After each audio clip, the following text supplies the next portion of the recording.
Well, Happy New Year, CCV. We have decided to kick off this year with a little mini series called Memories and Moments.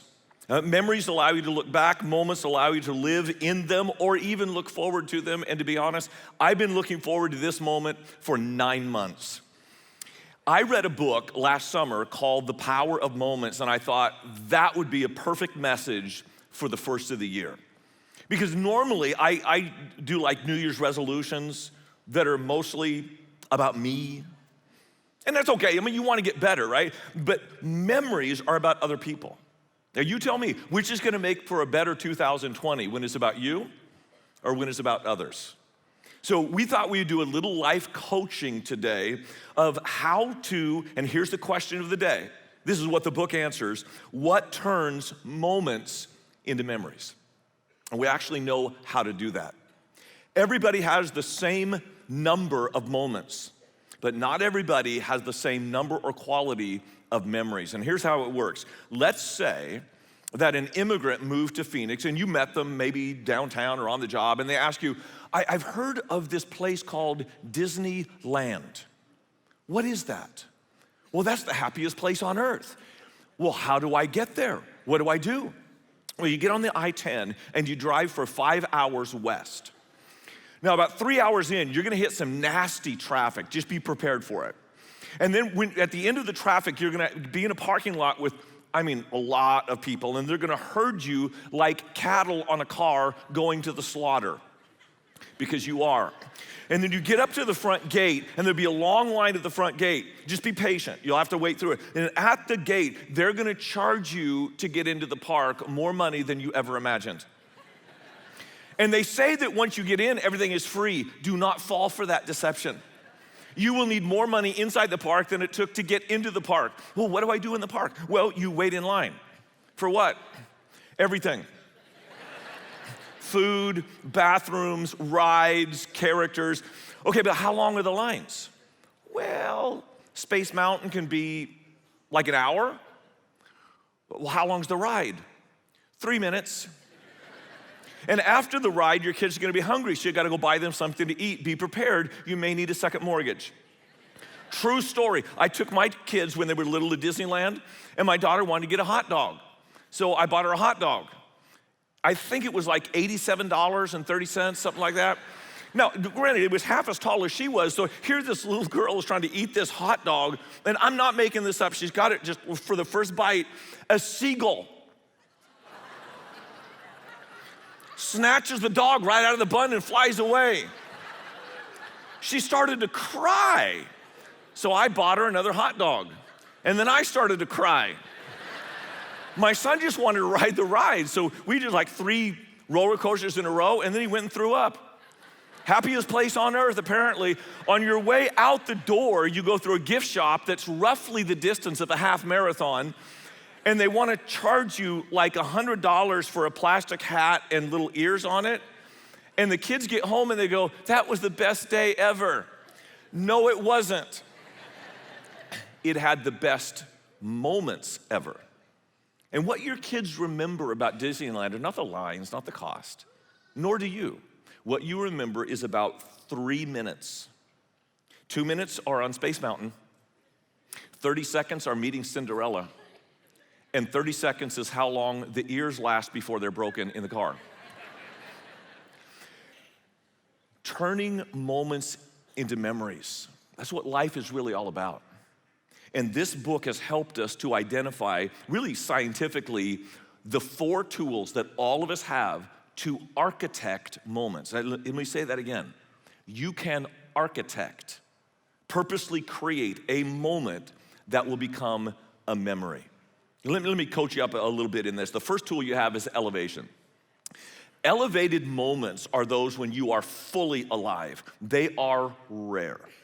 Your first kiss, when you say, I do. You are in a vortex of time where you are aware of everything. I had one of those moments this year. A 60-second free fall out of an airplane, baby. I was alive in those, maybe die at the end, but I was alive in the moment. When you feel those moments of elevation, those become memories in your life. And I'm gonna share how that works for normal moments. There is a hotel in LA. It is one of the top 3 rated hotels, beating out the Ritz-Carlton and the Four Seasons of Beverly Hills. It is, the ratings of this are through the roof. But if I describe the hotel to you, you would never think it would be highly rated. It's not even really a hotel, it's a converted apartment complex. They painted it canary yellow. You wanna see a picture? This is the Magic Castle Hotel in Los Angeles.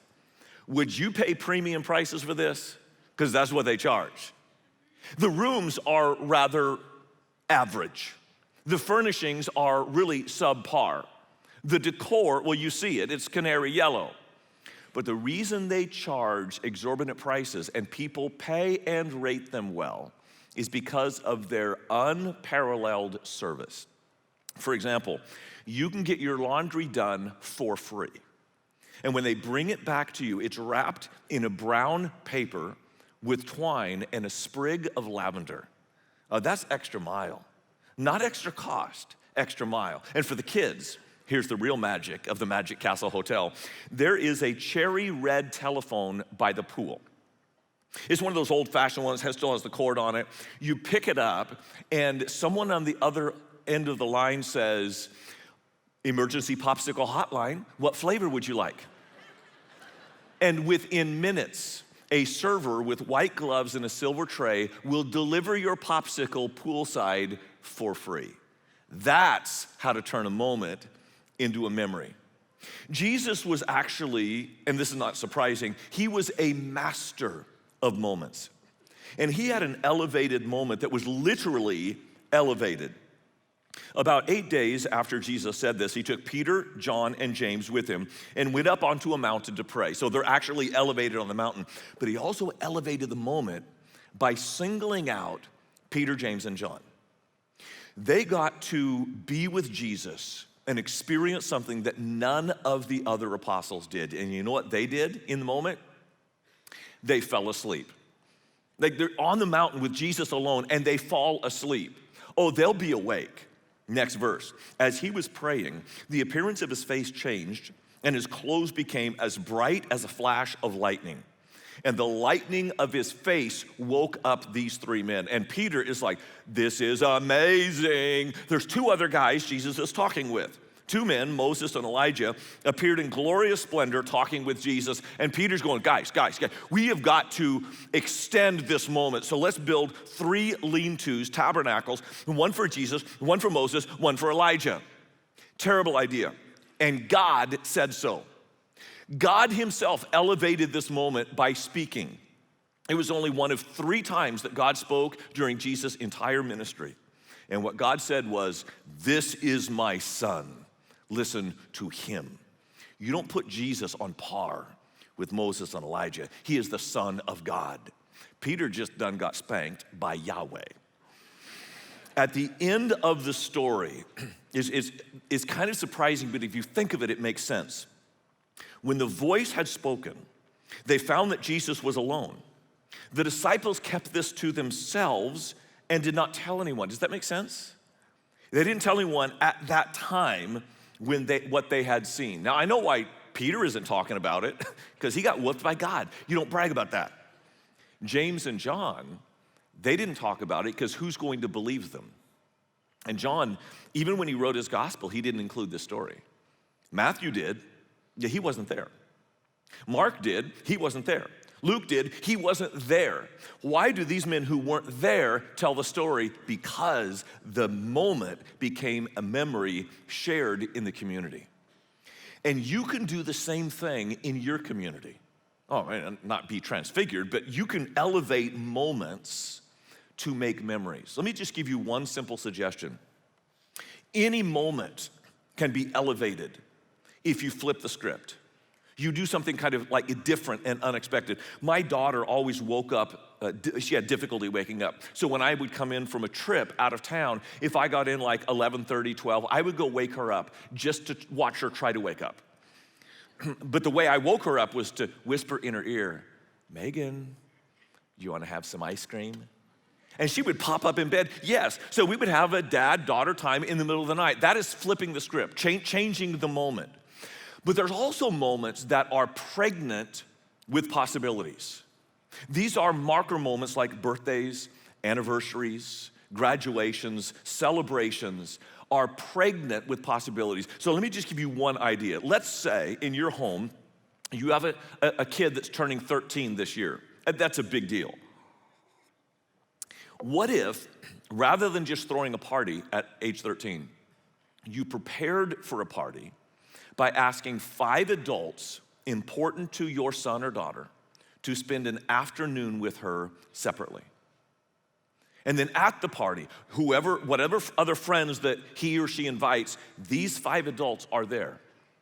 And after speaking life to your child on an afternoon, at the party, they sit the child down in front of their friends and say, here is our expectations of you. Here's the kind of man of God or woman of God that you will become, and here's what it's gonna take. That would turn a moment into a memory. There's a second thing that turns moments to memories, and that's moments of pride. And we've all had these. Maybe you're on stage after a recital and the whole place is applauding you. Maybe you get a certificate or an award from a teacher or a coach. Maybe you win the game-winning shot. We all have these moments where we feel like, in this moment, I have found my niche. I have found my purpose that God has put me on this earth for. Do you realize that you can actually architect those moments for people around you who are important to you? There was a young man named Josh Clark, 1998. His girlfriend broke up with him. He's 25 years old, and it just devastated him. It was kind of a wake-up call for him, too, because he was kind of a lazy couch potato, and he realized that. He said, I've got to get my life together, man. If my girlfriend's gonna dump me, like, what success will I have in life? So he decided to start running. Now, he had gone running before. He hated running, and running apparently hated him back. It was boring and it hurt. Can I get a witness? For some reason, Josh just decided to keep up with it, even though it hurt and he didn't like it. And then he hit the runner's high. Josh was totally out of shape. So at first, all he could do was like jog for 60 seconds, walk for 90. Jog for 60 seconds, walk for 90. He did that for 20 minutes. That was his first workout. But 9 weeks later, he went from a couch to a 5K. And some of you have now heard of this famous program, C25K. That was Josh Clark. In 1997, the internet was in its infancy, and he thought, I gotta put this program because other people could do this as well. But he needed a test case that no one could deny this program works. So he called the unlikely candidate of his mother. Mothers always say yes. So she said, okay, well, I'll do the first workout, but I'm never running a 5K. 9 weeks later, she ran a 5K. Why? Because in incremental moments through the program, no step is too big, but you celebrate each step along the way. You know, the Fitbit has figured this out. I don't know how many of you wear one of these dumb things on your wrist. They are so irritating. Like every hour, you need to get up 250 steps. You need to get all your steps every hour of the day. And I'm not gonna ask for show of hands because I know that I'm not the only one that's walked around my kitchen for 10 minutes at night just to hear this thing go, woo! Stupid. But it's also effective. Jesus knew how effective praise was. And there was one day, he was invited to dinner at a guy's house named Simon. Simon was a big deal, a famous rabbi.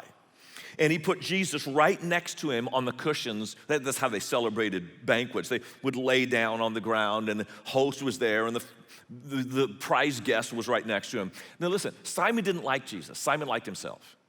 And he just wanted Jesus' reputation to increase his.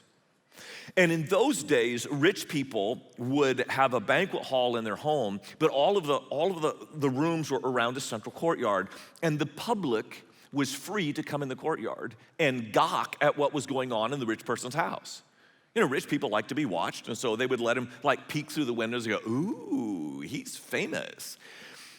Part of the crowd was a woman with a nasty reputation in town.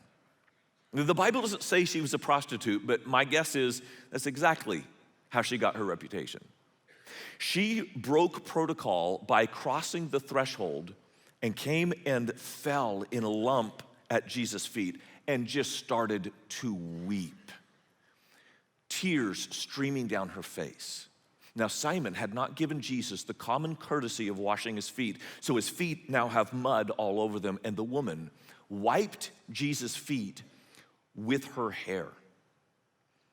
And Simon physically recoiled. He's like in a fetal position, pulled his legs up because he doesn't want that woman being anywhere near close enough to touching him. And Jesus sees, kind of reads Simon's mind, which is not that hard to do. He's like projecting with his body posture. He said, Simon, let me ask you a question. Let's say there was a banker that had a couple of bad loans. But one guy owed him 10 years of his salary. He will never repay that loan. Another guy owed him 3 months of his salary. He can repay, but it will be hard. And the banker canceled the debts of both of them, just wiped it off the books. So you know it's fiction, not reality. And he said to Simon, which of them will love him more? And well, that's simple, Simon said. The one forgiven the most will love the most. And then Jesus does something magical. Watch. Then Jesus turned toward the woman and said to Simon, so he's talking to Simon, but looking at the woman. Do you see this woman? I came into your house. You did not give me any water for my feet, but she wet my feet with her tears and wiped them with her hair. You did not give me a kiss, which in the Middle East, they did that. It's a thing. But this woman, from the time I entered, has not stopped kissing my feet. You did not put oil on my head. Again, common courtesy. But she put perfume, not oil, perfume, not on my head, on my feet. Who loves me more? And at the end of this conversation, he looks to the woman and says, your faith has saved you, go in peace. That single statement, that moment of praise, changed her trajectory. Now, the woman is never named in the story, but if you look at the very next paragraph, I think she is. Because there we are introduced to Mary Magdalene, a famous woman of ill repute who followed Jesus not just to his death, but beyond, and became a famous proclaimer of Jesus. Because one moment where Jesus infused pride for a small step of repentance that she had taken. You can do the same thing as Jesus with people in your own circle of influence. In fact, let me just give you one simple suggestion. Over the course of the next year, in your home, everyone who has a birthday or anniversary, everyone, little kids, grown-ups, even grandma, grandma might need help, but you put them on a chair. Just hold grandma up, she'll be okay. And everyone in the family, everyone at the celebration has to speak life-giving words about that person. Here's what we like best about you. Here's what God has done in our lives because of you. Can you imagine what that would do to your home? A third thing that will turn moments into memories is insight. It's what we call tripping over the truth. You've had those, right? A light bulb goes off, you have an aha moment, and you just get it. And some of you are thinking, well, if it's an aha moment, how can I force someone else to have an insight? You can't. But you can put something in front of them that they will trip over to get that insight. This was illustrated by a woman named Sarah Blakely. It's 1998, she's going to a party. And she wanted to wear pantyhose because of the slimming effect. But she also wanted to wear sandals. And so what's a girl to do? Some of you ladies know, what do? You cut off the feet of your pantyhose. The problem is when you cut off the feet of your pantyhose, you do get the slimming effect, but the pantyhose roll up on your leg while you're wearing them. So I'm told. And she thought, I could create a product that would be a footless pantyhose that would be comfortable and fashionable. The problem was she didn't know anything about textiles or how to create a business or any of those kind of things. She went to all kinds of textile leaders. She got actually into the board meeting, these textile companies, most of which are male dominated. So she explained the problem of pantyhose rolling up on your legs, and like me, these guys are going, yeah, that's not a real thing. And all the women are going, it is a real thing. She got told no, not hundreds of times, thousands of times. Finally, 2 years later, she had a prototype product, and she got her first contract with a store named Neiman Marcus. Did you know who shops at Neiman Marcus? Among others, Oprah. Oprah got a pair of these footless pantyhose, loved them, announced on her show, "This is one of my top 10 favorite things of this year," and Sara Blakely's career went through the roof. 12 years later, Forbes magazine identified Sara Blakely as the first ever female self-made billionaire. And the product she created, say it out loud if you know it, Spanx. Thank you, Sara Blakely. Now, you might say, I've had that same moment of insight, but I didn't become a billionaire. Sara actually had hundreds of women tell her that exact thing. How did you get rich off this product when I had the same idea? The idea is not the product. You can have great ideas. Sarah's moment of insight was not a footless pantyhose. Here was her moment of insight: how to get through 1,000 no's. And that goes back to her childhood. Her father, every week, would set her and her brother down at the dinner table and ask them one question. They better have an answer. What did you fail at this week? Now, that may seem like a cruel question. It is not.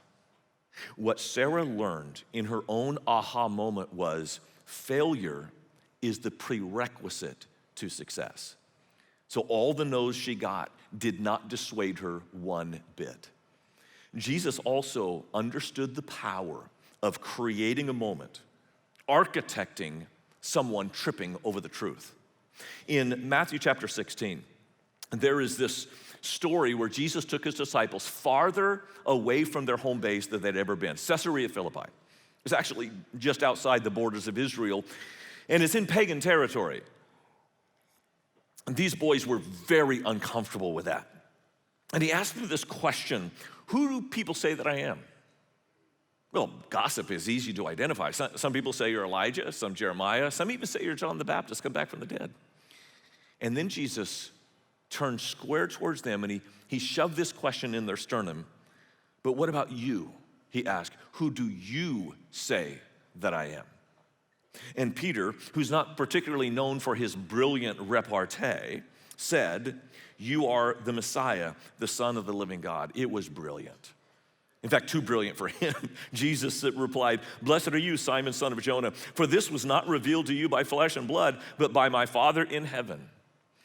And I tell you that you are Peter, and on this rock I will build my church, and the gates of Hades will not prevail against it. It was a moment of insight for Jesus. And you can actually create moments of insight for your family as well. Here's how. You just have to put them in a position that is uncomfortable, out of the norm, to force them to trip over the truth. I know of no better way to do that, seriously, than go on a mission trip. This year, we will have 50 mission trips. They're all open on the website. I'm warning you right now, there's only 2,000 spots available. Many of them are already taken. If you really want to take seriously this challenge, maybe you could take your family to Kenya and work in the slums of Mathare. Oh, maybe you don't want to go that far. You could go just to the southern border at Rocky Point and build a home for a family there. Hundreds of CCV families have already done that with one mission. Or you could go downtown Phoenix, even closer to home, and before you celebrate your Thanksgiving, your family serves a Thanksgiving meal through the Salvation Army to people who wouldn't have one otherwise. There are hundreds of other ideas to engage your family in service to others where you would be uncomfortable, out of your norm. And I promise you, you and your kids will trip over the truth. The fourth idea from this book is moments of connection. You know, groups bond when they have to wrestle through a difficult time for a shared goal. You see that in the military with sports teams. People bond when they fight together for something they believe in. 2010, we saw this in Stanton Elementary School. It was the worst school in the worst district in the country. It was so bad that the school district reconstituted the school, which means you clean house. They put in as a principal a 28-year-old woman named Carly Fischerow. Her first task was to interview all the staff. all 49 staff that remained, she interviewed them. At the end of the interview, 9 stayed. So she had a whole new staff all summer long. They gave the school a facelift, and in the fall of the next year, nothing changed. It was an elementary school that had 321 suspensions. 28% of the student body was truant because they missed too much school. Nothing changed. She's grasping at straws, 28 years old. How do you go forward? The school didn't need a facelift, it needed a heart transplant. An idea came across her desk to do home visits to every parent of every child in the school. Now that's a little counterintuitive because the parents of Stanton Elementary School had never been engaged with the school, never. But that summer, the 15 teachers made house calls to every family. It became a thing in the community, like really a prideful thing. I got my house call, did you get your house call? And among others, they asked 2 important questions. What are your dreams for your child? And how can our school help meet the needs of your child to fulfill your dreams? For the first time ever, the parents felt listened to by the school. And that changed everything. In the fall of 2011, they had their parent-teacher meeting, as they always did. The previous year, 25 parents showed up. So they set out 50 chairs thinking, maybe we could double. 200 parents showed up. They ran out of chairs. All the staff stood around the edges.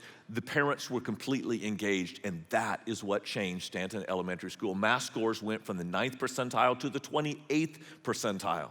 The kids who had been kicked out of school the previous year was 321. That year, it was 24. What an extraordinary difference it makes when you just connect by listening to people. You know, it reminds me of Jesus meeting the Samaritan woman at the well. She was a Samaritan, he was a Jew. She didn't like him. She was a woman of ill repute in her community. They didn't like her. So how did a woman who wasn't liked by her community talk about a guy that she didn't like and make a difference? It was because if you track the conversation of Jesus in John 4, he listened to her and then spoke words of truth. Here's the end of the story. Many of the Samaritans from that town believed in him because of the woman's testimony. He told me everything I ever did, she said. So when the Samaritans came to him, they urged him to stay with them, and he stayed 2 days, just a moments. And because of his words, many more became believers. They said to the woman, we no longer believe just because of what you said. Now we have heard for ourselves. We know that this man really is, get this, the Savior of the world. Moments of connection can have a huge impact. And so I want to give you this simple suggestion. This is the last suggestion I'm going to give. I've given you 3 suggestions. I now want to give you over 50. We've developed a tool on the app. Some of you are using the app to take notes right now in the message, and you've already seen this. It's a PDF file of over 50 ideas and discussion starters so that you could make your 2020 an upgrade on 2019. If you don't have the app, I want to take just a moment to be clear with you. Just go to your store, wherever you get your apps, download the CCV mobile app, and it's going to look like this on the front page. Underneath the home button, the red banner, that's the power of moments, that's the sermon of the day. And you look at where it says take notes. Click that button, and it will go to this screen. Go to the bottom of this screen, and you will see creating moments. If you click on that, you will have a 4-page idea list. And honestly, folks, that is more important than what you've heard me say right now, because that's how you're going to live out the takeaway. Takeaway is simple: for you to architect one moment before Easter. 2020, you're going to have the same number of moments as 2019, but you're going to have better memories and more memories. Guys, I feel it in my bones. God is doing something in our church. Don't you sense that? That when you walk in the room, don't you just feel the energy and we're on the cusp of a waterfall of life change. And I don't want to be standing on the edge when that happens. I want to be in the flow. Your church is your home. And if you make your church great, then our church can make a difference in our valley. And that's what I want to pray for you for today. Holy Father, do something in our midst. in 2020, may it be the year of the greatest life change that we've ever seen in this church. The greatest number of people coming to Christ, the greatest number of marriages spared, the greatest generosity given, the greatest number of people in this city seeing and hearing the Lord Jesus Christ for the first time. Help us, like Jesus, to turn moments into memories. It's in his name that we pray. Amen. Next week, we will continue this conversation with a brand new series called Atomic Habits. We'll see you then.